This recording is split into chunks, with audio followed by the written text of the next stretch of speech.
31 اکتوبر 1929 کو جب غازی علم الدین شہید کو پھانسی ہونا تھی تو جیل کا وارڈن عبداللہ کہتا ہے میں حسب معمول غازی کی کوٹھی کا پہرا دے رہا تھا، پیدل چلتے ہوئے کوٹھی سے ذرا فاصلے پر عام قیدیوں کی بیرک کی طرف آ گیا، مڑ کر کیا دیکھتا ہوں کہ غازی صاحب غازی علم الدین کا کمرہ خوبصورت اور دلکش روشنیوں سے بھر گیا۔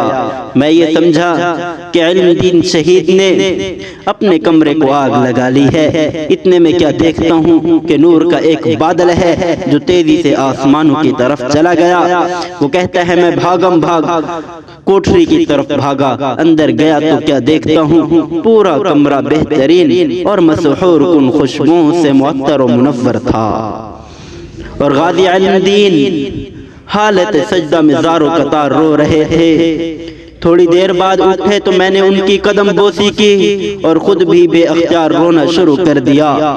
پھر میں نے عرض کیا کہ غازی علم الدین یہ کیا ماجرا ہے؟ غازی علم الدین نے کوئی جواب نہ دیا۔ تو پھر عبداللہ نے کہا، میں نے دوبارہ کہا کہ حضرت یہ اہم راز اپنے سینے میں لے کر نہ جائیں، اس کی تفصیل ہمیں بھی بتائیے، کیا ماجرا ہے؟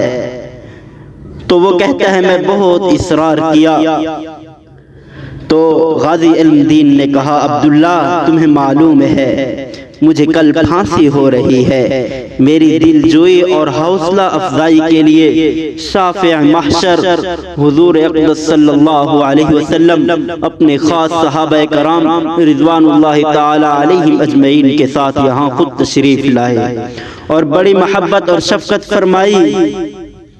اس موقع پر حضرت علی رضی اللہ تعالی عنہ نے مجھ سے پوچھا کہ تمہیں پھانسی کا خوف تو نہیں ہے؟ میں نے عرض کیا کہ حضور بالکل نہیں۔ فرمایا بیٹا اگر کوئی خوف ہے تو آؤ ہمارے ساتھ چلو۔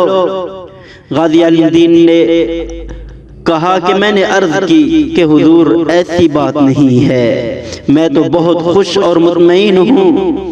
پھر میرے پیارے نبی حضور اکرم صلی اللہ علیہ وسلم نے میرے سر پر اپنا دست مبارک رکھ کر فرمایا کہ پھانسی کے وقت جیل حکام تم سے تمہاری آخری خواہش پوچھیں گے، تم کہنا کہ میرے ہاتھ کھول دو، میں پھانسی کا پھندا چوم کر خود اپنے گلے میں ڈالنا چاہتا ہوں تاکہ دنیا کو معلوم ہو جائے کہ مسلمان اپنے پیارے نبی صلی اللہ علیہ وسلم کی عزت و ناموس کے تحفظ کے لیے اپنی جان کا نذرانہ پیش کرنا سب سے بڑی سعادت سمجھتا ہے۔